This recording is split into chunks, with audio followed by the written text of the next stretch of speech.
I love it. So there's so many ways real estate makes money. Like we can drop a rental right down here and like me and you both can spit out a minimum of 4 ways that we're going to get a return that year, right? Yeah. Between taxes, appreciation, et cetera, right? Going and speaking and seeing these people who I'm thinking, is starting to work and everything. The biggest thing is just they're scared to take that step. And if any of my people are listening right now, like, come on, let's take that step, Yeah. They see the deal or they don't know how to find the deal, but like all the information's there, man. Like, Sure. So, massive action, man. Like anything we do, just massive action. Hello, you're listening to Ready, Set, Go Real Estate Investing Podcast, presented by Brandon Elliot. This show will be going over all aspects of real estate investing and is intended to educate, motivate, and prepare you to take action on your first or next real estate investment. For more information, please visit BrandonElliottInvestments.com. Thank you for listening and enjoy.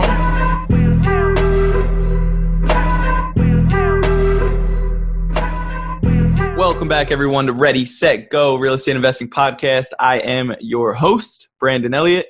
Today, we got a special guest, my man, Eric. What's going on, brother? How we doing? What's up, my man? I am fantastic. Good. I'm super excited. I've been trying to get you on this thing for a while now, and I'm super blessed to be able to get your presence today. I know you're a busy man. You're handling contractors to the left of you. Oh, man. You're doing some remodeling the house on the right side. You're staying a busy man and holding a W-2 that's taking a good amount from you as well, but something that you enjoy. Oh, yeah. Anybody out there that doesn't know, you got a hell of a nice little portfolio that's starting to stack up. If you wouldn't mind, just dive into who you are, what you do, and what everything's looking like currently. Absolutely, man. So pretty much, man, I'm just a world of chaos trying to make it in this world, That's pretty much who I am, man. I think that's who we all are.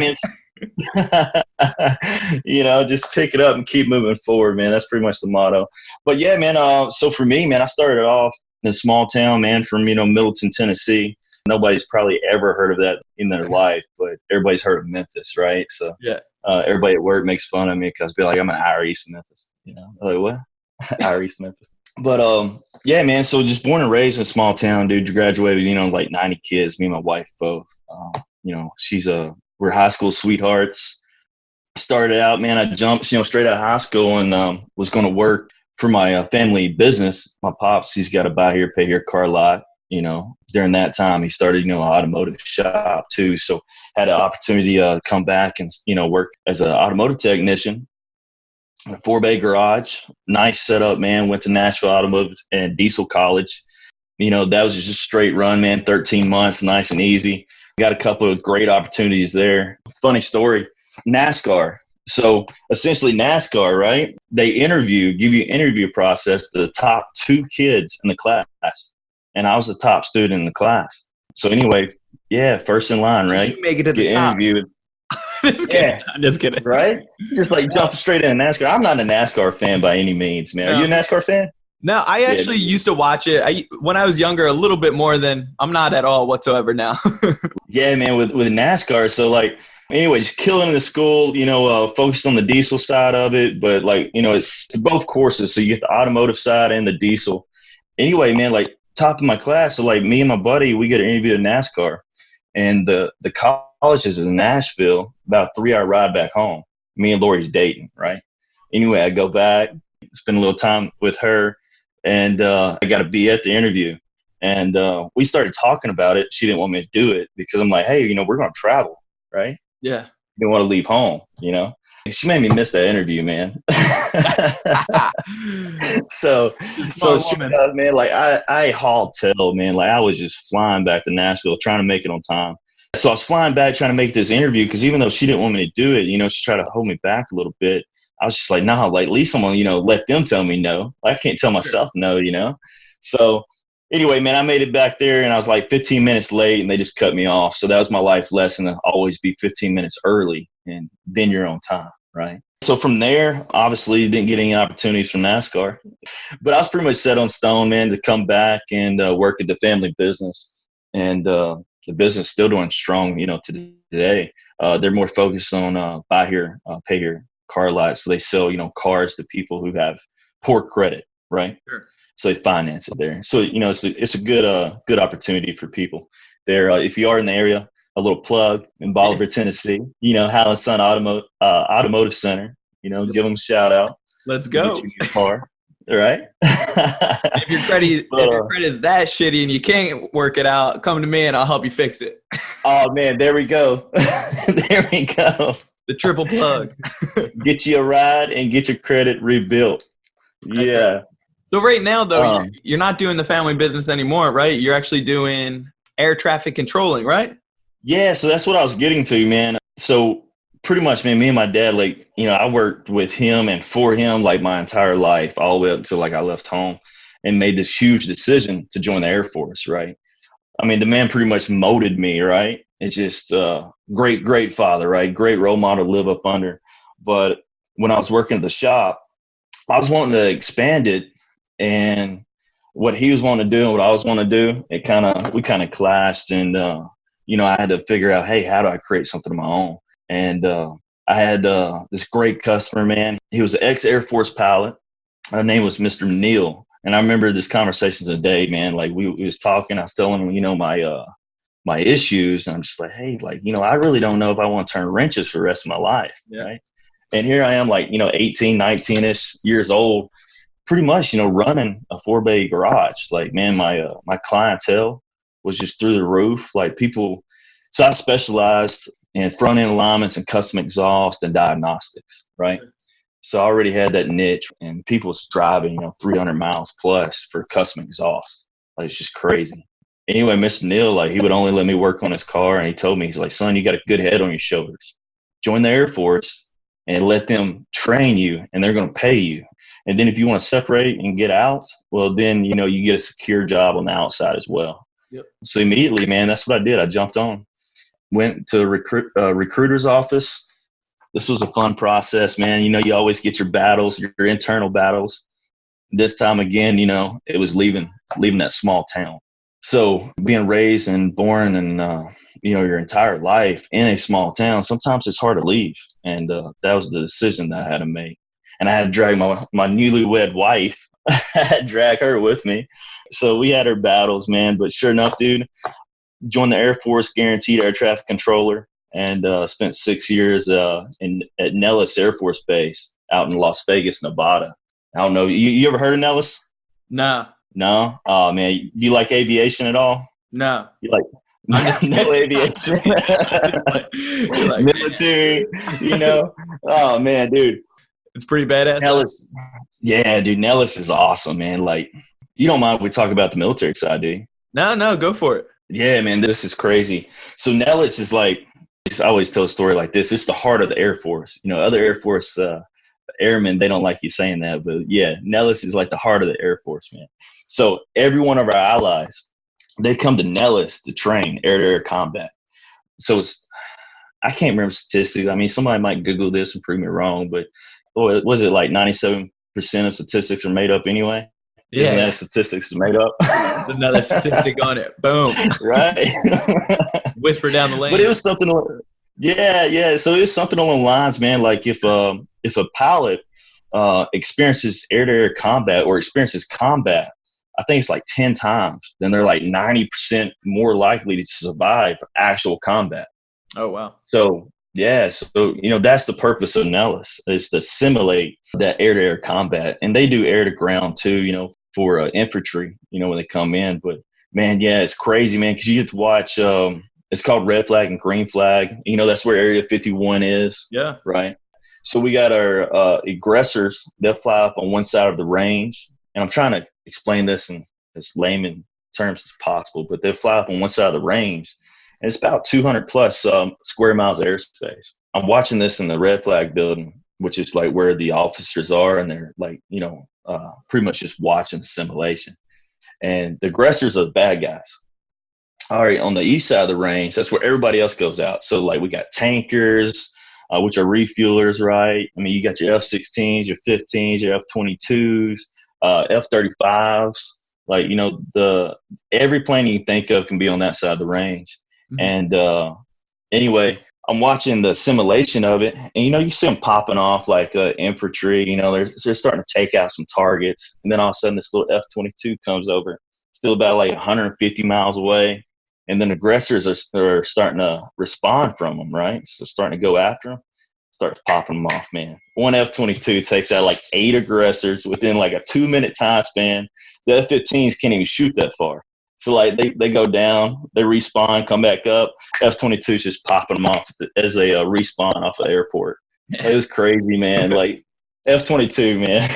Yeah, pretty powerful. Like, yeah, man, just crazy, long range, man. So, yeah, that's kind of stuff, I did in the Air Force, man. I was air traffic controller. So then, we pretty much worked the entire range. Yeah, so once you got out, then basically you had a job lined up right away. How long have you been working at the job now? Yeah, so 3 years in the FAA now. Okay. So I separated 2016. Okay. Rode straight out into the FAA. And you enjoy it, right? Currently at your location? Yeah, man, I actually love air traffic. Yeah. I mean, even that little story, like I still get like thrills, man, just thinking about, being a controller, man, because it's fun. I mean, it's massive excitement, but, it's risk averse. So, I mean, you're doing something that you can't make mistakes and get away with. Yeah, like, we make mistakes, like some bad things happen. Sure, yeah. Somebody's going to die. Yeah. That's not good. Yeah. We're going to waste a lot of money right here as well. Yeah. It's kind of the same thing as real estate, man. So, like, real estate, we take care of people in air traffic. That's what you're doing, man. You got, a commercial airline with like 100, 150 people on board. We're responsible for them. The pilots are responsible for them. Together, we work as a team. And, we want to get them to where they're going safely. Yeah, I mean, man, a couple of times real estate. A couple of times that we've been talking like over the phone and you're at work doing something, like it's crazy to hear all the lingo you guys have in the background to make sure people are coming in safe and sound, which is, it's such a blessing to know that like you're doing your job properly, but you're still holding down some real estate business on the side as well. Oh yeah, man. Yeah. So like get into that, right? So right now, man, a family of 5. So I got 3 kids, right? 7-year-old girl, 4-year-old boy, 2-year-old boy. They're active, man. We got all 3 of them in gymnastics. Nice. My wife, she's a stay-at-home mom, but actually she's not a stay-at-home mom. Like she's going 24/7 too. She just scored her real estate license. She got done with the last course. So whatever she is, she's an unrestricted broker, I believe it is. Yeah. Yeah. Lori's a beast. I love that woman. She's awesome. She's like the foundation of you guys, which is awesome. Absolutely. And you're like the bull, like constantly pushing the whole team forward, which is cool. Man. Yeah. So let's talk about real estate. What's your portfolio looking like now? Why real estate for you?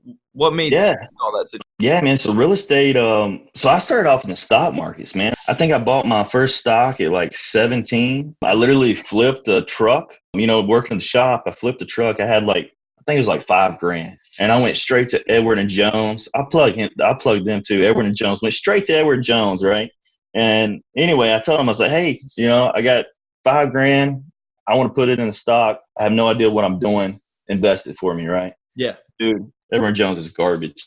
Yeah. Oh man, they put it in a mutual fund that, looking back on it after I started understanding stocks, 8 years later, they put it in a mutual fund that somebody that was 3 years from retirement should have been in. Yeah. So in 5 years, that $5,000 made I don't know, $200-$300. Yeah. Yeah. Right. I mean, back then, dude, they should have hooked me up with some Amazon or Apple. Something a little bit more aggressive, but yeah, right. Yeah. So coming back to real estate, man. I got a lot of friends who love the stock market, but when you talk about numbers and you talk about ROIs, return on investment, dude, I have not seen or found anything that beats real estate. Yep. And then on top of that, you start looking at statistics and reading, articles, books about these people that, are big names in our lives. They make their money on real estate. You might know them for something else, but they make their money in real estate. Damn right.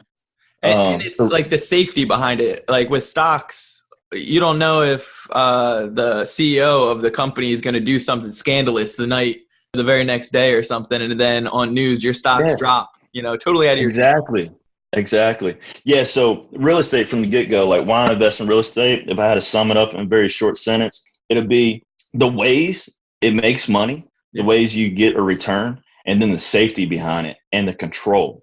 I love it. So there's so many ways real estate makes money. Like we can drop a rental right down here, and like me and you both can spit out a minimum of 4 ways that we're going to get a return that year, right? Yeah. Between taxes, appreciation, et cetera, right? Stocks, what are you going to do? Like you get your return depending on, how the company does. And most of that is like, hey, you need to put in, a certain amount of money every month, right? Sure. Pretty much, real estate, there's a term where you make your money on the buy, not the sell, right? Yep. So we run our numbers before that, and you know exactly what you're going to make, or at least the margin that you're going to make, on the exit side of it. When did you first get started into real estate? 2017, man. At the end of 2017. I love it. Yeah, pretty much, man. I went to Fortune Builders, Okay. one of those little 3-day events. Yeah. Yeah, we jumped on the line for Fortune Builders, man. Just never turned back. I love it. And then yeah. you're in North Carolina. Is it Raleigh or no? No, we're in the Triad. So you got Winston-Salem. You got Winston-Salem, Kernersville, Greensboro, Oak Ridge area. Yeah. Okay. Yeah. And then with real estate, since when you first initially jumped in with the program, obviously they have a lot of things tailored towards real estate. It's a whole education platform beginning to end, and the network of people to help you guys kind of connect, build relationships. Yeah. How long until you got your first deal? And did you know the strategy you wanted to go after? Yeah. So honestly, we've been in it for, I'm going to say right at 2 years now. Right. So just now over the 2-year mark, and I'm just now coming down and realizing exactly what I want to do with my niche. Right. I love it. So it takes time, it's a constant grind. Yeah. It's trial and error. It's like, you gotta, I know one guy, he tries, I am a big believer on focus on one thing till successful, but there's another side of it that people are diving into all the different strategies just a little bit to see what you like. You don't know what you don't know, right? Exactly. Yeah. Yeah. So you don't know what you don't know. And with that, the biggest, let's talk about issues people have, man. Cause I'm talking about, dude, I started a RIA group in this area 3 months in, right? Yeah. I didn't even have my first deal yet. And I was thinking to myself, I'm like, okay, when I get my first deal, because wholesaling, right? And everybody's like, hey, start out wholesale. And the reason they say that is it doesn't really take money to wholesale. Sure. But at the time, it takes a massive amount of effort. Yeah. Yeah, it might not cost a lot of money, but it's a lot of effort that goes into wholesale. Yeah. Systems behind it, making sure that you have the right systems and can negotiate and stay persistent. Right. Yeah, it's so much to learn, man. So much. But yeah, pretty much 3 months in, man, started a RIA group, and we still got that going on, about 70 plus members in it. That's cool. And, going and speaking and seeing these people who I'm thinking, is starting to work and everything. The biggest thing is just they're scared to take that step. And if any of my people are listening right now, come on, let's take that step, they see the deal, or they don't know how to find the deal, but all the information's there, man. Sure. So, massive action, man. Anything we do, just massive action. What I noticed with a lot of people out there that might not be taking the action is the overwhelming feeling of not knowing exactly the next step. And what I like to do is kind of treat it like a book, break it down chapter by chapter, identify your strategy first. Because there's 30 plus ways you can make money in real estate. So figure out one. Oh yeah. And then focus on that. Do the education, understand that, right. Take somebody out to lunch that is crushing it in that to try to answer any of those missing questions, and then figure out your location. Then in the location, start getting a ton of deal flow coming in, building relationships like crazy, wholesalers, whatever. So with that, I actually enjoy coaching people. And you can see right here behind me, if y'all are watching the podcast live, this is a VTO tracker. So this is mine and Lori's, vision tracker, right? Yeah. But you sit down with somebody and you say, hey, lay out your goals for a year. They'll give you a goal for a year, right? And then you say, hey, lay out your goals for 6 months. They'll come up with something for 6 months. And then you say, hey, lay out a 10-year goal. Oh, they can't come up with a 10-year goal, right? Yeah. In the majority of time, you sit down and spend, 10, 20 minutes with somebody, and they only see what they can do now, but in reality, what they think they can do now is their 10-year goal. They don't break down those small paths that they have to take, Yeah. Like, like break down wholesaling, right? You got to learn how to negotiate, right? How long is it going to take you to negotiate? What's your steps? Yeah. Know, it's right? kind of like that famous saying out there. I forget who said it, but most people out there overestimate what they can do in short periods of time and then underestimate what they can do in long periods of time. Yep. Exactly. Yeah. Exactly. And then staying true to it, Yeah. So like talk about like working the W-2 and having, a dream of, being a real estate just empire, right? I mean, right now, we got double-digit rentals. We've done double-digit flips. Just now hitting wholesales, and that's where I'm changing my game plan now for wholesales. And that's I think earlier I kind of dodged that question, Brandon, with the how long it takes to get the first deal, right? Yeah, I was gonna come back to you. I got it right here. I was coming back. You're the man. Yes, I think it took about 8 months. 8 months. Okay. Yeah, I think it took about 8 months, and honestly, our first few deals came from agents. Yeah. Networking, man. Like the networking. Yep. It is so powerful, man. And something that I commend you for, honestly, I think the power behind just obviously you're such an action taker, which is like that's 90% of people are failing because of that. And failing's okay, but the fear of failing and which if that stops you from pushing forward, that's the thing that's going to limit your success. So you just taking action to start a RIA group out of nowhere, like right in the beginning, dude, that's powerful. And that starts your personal brand. That starts networking. You are labeled as the authority figure if you're speaking at it and just trying to network and raise money, like partnerships together. I mean, the list goes on and on. So that's amazing. Yeah, and getting with these people too, man. Like I legitimately, real estate, right? So we talked about making money. It's not all about making money for me, honestly, man. Because like I tell Lori every day, I was like, I can quit tomorrow and like just show up to work and come home and do what everybody else does. Yeah. And we would be perfectly fine. Yep. Right. I mean, I got a guaranteed pension, retirement, like, it's set and sweet. But that's not enough for me. Exactly. It's safe, right? Tony Robbins, I don't know if you're a Tony Robbins fan, but everybody needs so much uncertainty, but then we survive on certainty. Right. Yep. But if everything was certain, then we're not going to be happy because we need that little bit of uncertainty too. It's kind of like, dating, right? I mean, if your woman, comes home, it's the same thing over and over again. She's walking around in barefoot and slippers with a t-shirt on. You're like, hey, we need a little bit of variety, lady. You know, like tomorrow I want to come home, like have your hair done at least. Right. This is an actual conversation I had with her too, by the way. But, we're all learning. She's gonna listen to this, probably slap me for that. Just switching it up, like the same routines will get boring. So switching it up a little bit to make it a little bit more fun or different. Right. Yeah. I understand where you're going with that. Yeah. You got to have a little bit of excitement, man. But that's the uncertainty part of it. Like in a relationship, anything we do in life, like we got to have both, and that's where the safety net, in real estate comes. Like. A lot of people that, I associate with, they'll either do two things. They'll either like pretty much just kill themselves in knowledge. And I'm guilty of this. Yep. I'll be the first, right? I mean, dude, over analytical, thinking too much. Well, you show me a program, right? I mean, you show me a program, you show me a book, like, yeah, I'll take it all, right? Yeah. But the better thing to do is find you 2 good books and read them 10 times. Yeah. Like that's the better thing to do. So like I said, like majority of people, like they do one or two things. They either sit there and they just dive headfirst in knowledge and they never learn enough to take that action, or they sit there and they have a deal and they either jump on it too quick and didn't understand how to actually make sure it was safe or get the certainty part of it. Right. Yeah. So I see that a lot, man. Like trying to help people with that. That's kind of my strategy with wholesaling. Kind of break these things down and have a package. I think that'd be really powerful. So let's talk about the real estate for a second. What type of deals have you done so far? And I guess how many? Your first deal, was it a fixer flip? And the first deal was a fix and flip, man. It was a split level, almost a nightmare. Like it was. Before we dove in and learning curves, like how many flips have you done now? Just over probably 10. 10? Yeah. So 10 flips. That's awesome. And then what was your next thing that you did? How many You got rentals as well? Yeah, we got rentals. So we just closed on our first apartment complex. We got a 10-unit apartment complex, and we got several single-family rentals.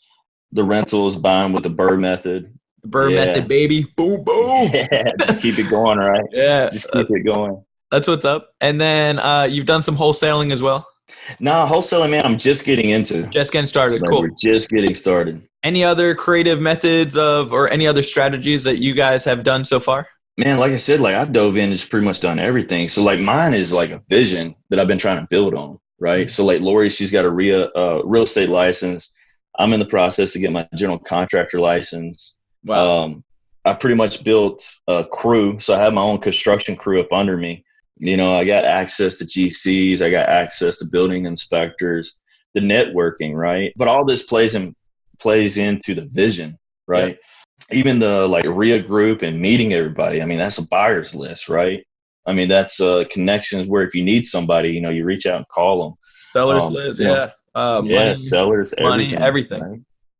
I love it. So just building all these things, man. I mean, that's pretty much what I've been doing so far. Like I said, I haven't really pinned in on that niche, but I got my game plan for my exit now. Yeah, no, I mean, as you're building, it's still fairly very new, but at the same time, you're crushing it, taking so much action, and you're getting all these foundation level, like spread out super far, so you can build this huge pyramid, like this huge empire, which is going to set you guys up for success. Your kids are super young right now, which is awesome as well. So by the time, give them like 18 years of you guys crushing it the whole time and see what that looks like. It's going to be outrageous for them when they're older. Yeah, that's the game plan, man. Even on them, man, like I get them involved. Like we let my oldest one invest in our projects, you know. So I'll try to break it down, like, you know, as simplified as possible, right? I'm like, hey, baby, she's 7. 7, okay. Yeah, so, you know, I'll tell her, be like, hey, you know, you got $10 for whatever she earned it for, you know. Like, do you want to turn that $10 into $15, or do you want to just, you know, go spend it on something, you know? Yeah. And try to show her the difference. And teach her money management and investing. Yeah, investing for returns, right? I mean, it's not like putting your money in the bank and letting the bank invest it, right? Yeah. So trying to teach her that avenue, man. Like, we'll write it down.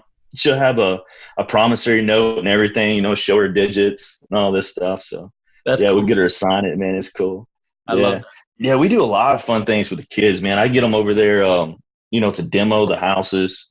You know, I still have to go and do some work on our projects.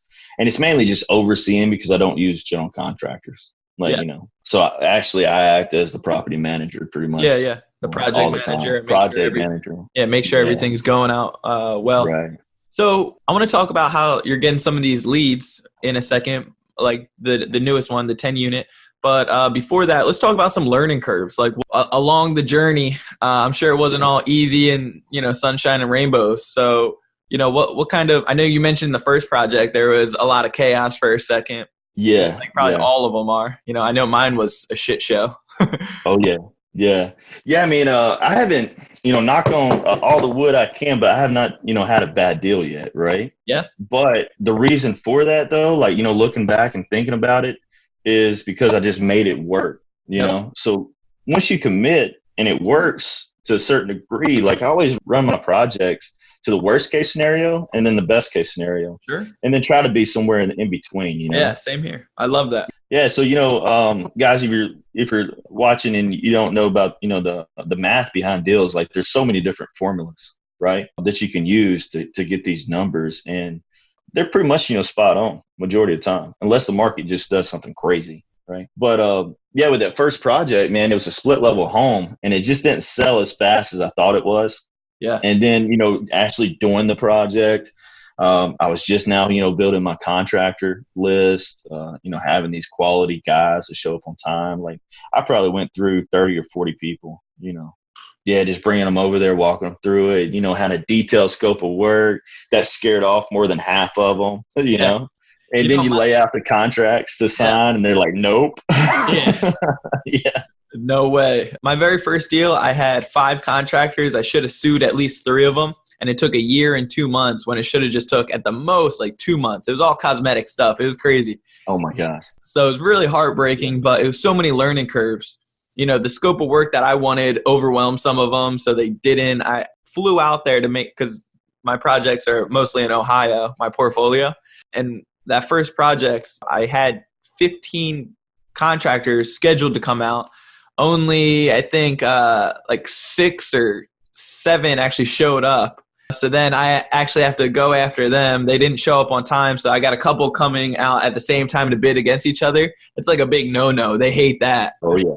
Yeah. Never on the same day, man. Yeah, never the same day, never the same time, separately. Yeah. I've actually had them come up, and they're like, hey, what is this guy? You know, you tell them, like, like I had to schedule you all together, and they just keep on driving, you know? Yeah. No, I hear you. They won't give you a time of day. Yep. Yeah, because they don't like competing against each other, but, you know, nobody does, really. Yeah. Yeah, they give up. They're like, screw that. And my projects, man, probably would have ended up the same way. But like I said, like I was fortunate enough to be raised in construction, you know. So my dad, like, he was a general contractor for years, you know. So he taught me a lot. So first one, even though I found a sub, essentially, you know, to come over there and help me on a lot of things, I mean, majority of it I had to go do myself. And then build from there. You know, like this whole dream thing. I mean, this is just my views on it, but this whole dream thing about like outsourcing everything from day one, it's complete BS. Yeah. Like, I think it is. Like, you got to have some money or you got to have some people in order to do that from day one. Yeah. You know? Yeah. I'm a big fan of because I'm more of a control freak myself. So like, thankfully, like God just placed it all. And I feel like everything happens for a reason, but I was trying for 2 years to get projects out here in San Diego, and I wasn't educated enough to actually pull it off. I was going against people with all cash and no contingencies. I didn't know how to make that work with high ticket homes out here. So once I actually found Ohio, I really didn't have too much of a choice but to rely on other people.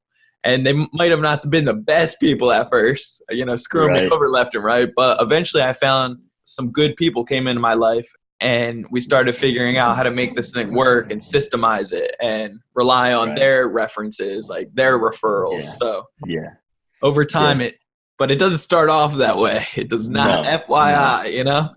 No, it doesn't, man. Like, guys, like, none of this is easy. And we've been blessed. Like, my family has truly been blessed just to be able to be healthy enough to continue to do this, you know, much less everything else we got backing us. But, I mean, it doesn't come easy, man. Like, you know, talking about doing the real estate, holding a W-2. So, you know, I'm still battling, do I want to quit or to?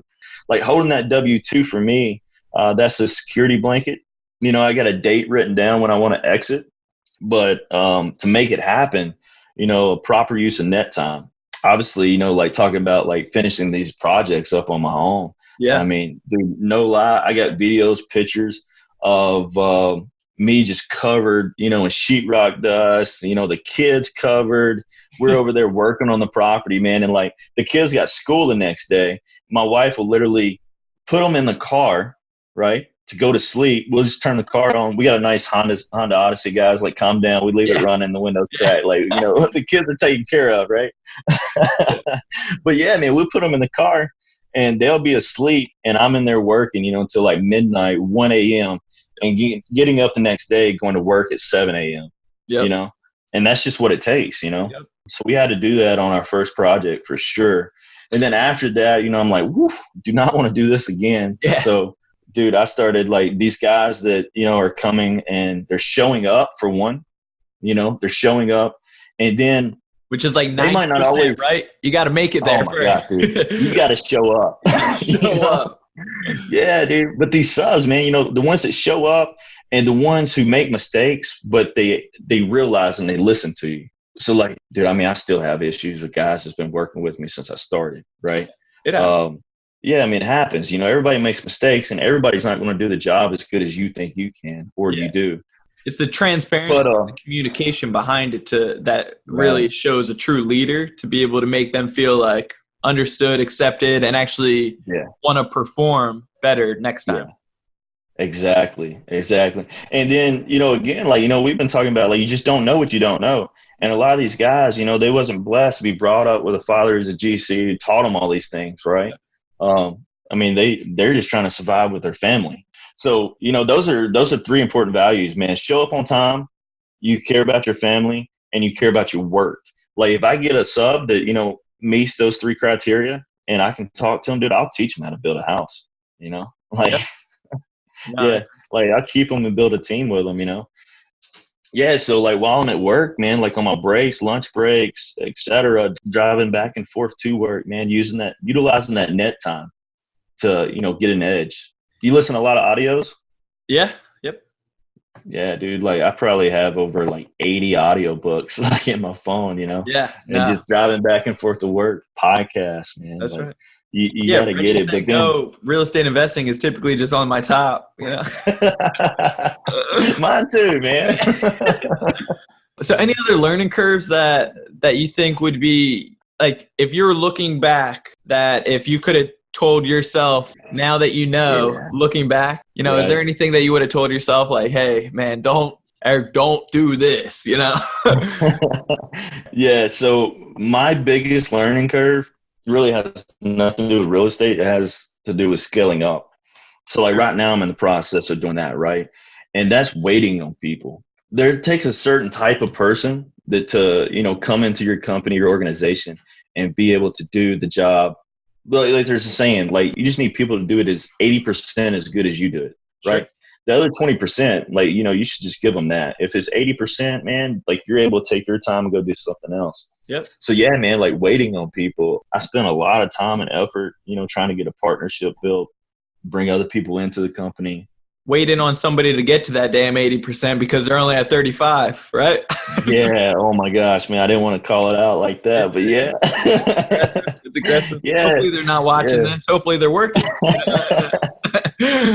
Yeah, I mean, they're lucky if they do it at 35, you know, just like, good gosh, man. Like you didn't even start, like you didn't even get out of bed this morning, you know? Yeah. But you have those people, man, you know, that ask you, be like, hey, yeah, I want to be a part of this. And then you get started with it and you're like, okay, well, this is your first task. And they never show up. Yeah. And they just talk, you know, like, oh, yeah, man, when we're going to connect next? Like, obviously never, man, because you never show up. Yeah. You don't know how to get out of bed. Yeah, so waiting on people, man. What I found, too, starting to realize, I mean, I haven't proven it to be true yet, but just getting out here and, you know, demonstrating yourself, like holding yourself to a certain level. Of course. It attracts so many different types of people, but majority it's the right kinds of people. That's right. Yeah. You know? Well, it's going to earn respect. If you constantly show up every day, you go above and beyond, like you are the face of the business, but you're everything. You're holding other people accountable, and whether they are doing the job or not, like you're going to show up and put in your best effort. Exactly. Yeah, man, like right now, man, like even though we're not like scaling the company out, like I'm still trying to hone in, but like my network's pretty much good enough now where any issue I have, like I got connections. I got people that's willing to help me out, you know? That's right. Like even in air traffic, you know, that's something I picked up from Grant Cardone.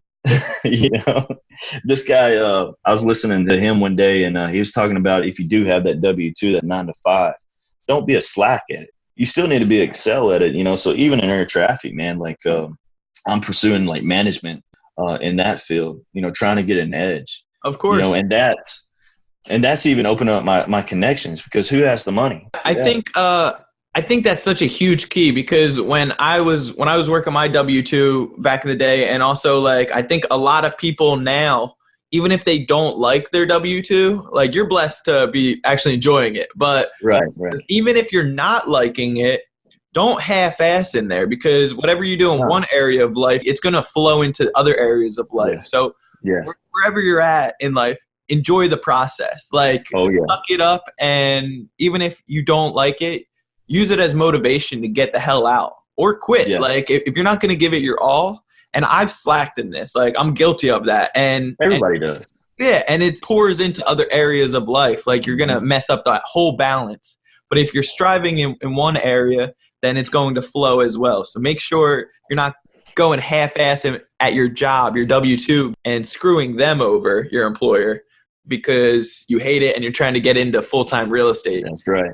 You're going to do shitty over there too, you know, working for yourself or whoever else. Yeah, man, all energy is past, man, like period. Like I'll say this, man, the hardest part of my day is getting out of bed in the morning and doing my morning ritual to get ready for the day. Yeah. Like that's literally the hardest part. Yeah. Because like the resilience. Yeah, man, the resiliency, you know, you just want to lay there. You're just like, oh man, like I'll just call in sick. I'm like, no, Like, like, or get up and get your day started. The one side of your brain is telling you, well, you went hard yesterday. You did really good. You went above and beyond. You hit all your goals. You deserve a little extra sleep in or whatever it is. It's like, like I'm going to go just as hard as yesterday, if not harder, so I can actually perform even better and I can grow this. Time is limited. Yeah, and my viewpoint on that, man, like, the better I can prepare myself and educate myself, everybody else will follow. That's right. The whole family will follow. Everybody will be attracted to, from getting up in the morning and start meditating. I don't know if you got a morning ritual, but like running like we do, man, like we got to do something for the mind. That's right. You just got to be able to clear it out, from exercising. Like you got to take care of yourself, from the first hours in the morning. And then the rest of that, man, you're golden because you've accomplished something. You accomplished so much by getting up and doing that, first thing. Well, it sets you up for success. It's like you're already energized and above the status quo of others out there. So then you're already energized for the rest of the day. You're ready to kill it. You're prepared for it. Yeah. And then, hitting work and coming home and scheduling time for the kids, man. You schedule time for the kids yet? Yeah. Yeah. They're in my 10-year plan. So yeah. So I literally, like, this is a huge thing. Like I am, like, you can watch our company on Facebook and everything. I am a huge family guy. So like everything I do, like my why is my kids. Good. Like that's what drives me. It's probably cliche, but in reality, man, what else we live for, No, it's realistic. It's like you have a little Brady Bunch family going on right now. So so it better be the damn kids. Right. Yeah, I actually scheduled time for them, and we'll go outside, and it'll be just 15, 20 minutes, but it's quality time. Yeah. Yeah, so things like that, like you got to juggle it, and everybody, they'll make these 1,001 excuses why they're not doing it. I got gymnastic practice, or I got ball practice, or I can't fit all this into your schedule. Like, hey man, you got the same 24 hours in a day I do. That's right. Like, get it going. So true. Yeah. Prioritize it. Figure out what you prioritize it, right? Yeah. Yeah, man, keep grinding. Yeah, I actually came up with this cool, I guess, strategy technique, man. I call it the Family Failure Fund. Did I tell you about this? You did. I love it. Yeah, you want me to share this? Do it. Yeah, I think it's going to help out a lot of people out there. Yeah. So about a year ago, man, like, once you start changing and shifting your mindset, the people around you, they're going to leave you. Like, that's what I found. Like, I don't have the same friends. They don't socialize with me. Yep. We don't connect. When we have conversations, they don't even understand what I'm talking about, or they look at me like I'm crazy, or I look at them, vice versa. Like, your connections are completely changed when you start shifting that mindset. Yep. And that same kind of thing, kind of started happening inside my inner circle, my family, my wife, my 3 kids. Anyway, so we started doing family dinner on Sundays. That was my time that's one of my days that I schedule out, at least 2 hours where we sit down, we have a meal together. We go around the table, say what we're thankful for, try to, have the, conversation interactions, right? Anyway, I'm like, okay, well, how can I get them to, come with me? How can I get them to